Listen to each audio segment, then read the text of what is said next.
विष्णुपत्नी जगन्माता विष्णुवक्षस्थलस्थिते पद्मासने पद्महस्ते पद्मावती नमोऽस्तुते। वेङ्कटेशप्रिये पूज्ये क्षीराब्धितनये शुभे पद्मे रमे लोकमाता पद्मावती नमोऽस्तुते। कल्याणी कमले कान्ते कल्याणपुरनायिके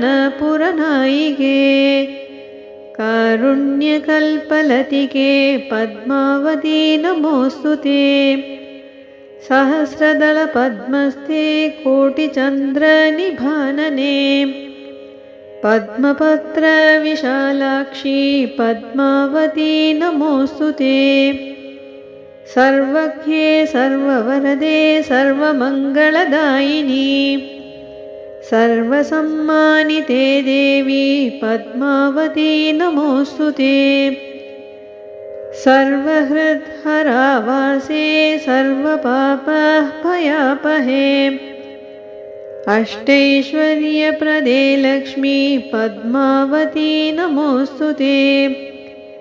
देहि मे मोक्षसाम्राज्यं देहि त्वत्पाददर्शनम् अष्टैश्वर्यं च मे देहि पद्मावती नमोऽस्तुते। इन्दिरे हेमवर्णाभे त्वां वन्दे परमात्मिकां भवसागरमग्नं मां रक्ष रक्ष महेश्वरी। कल्याणपुरवासिन्यै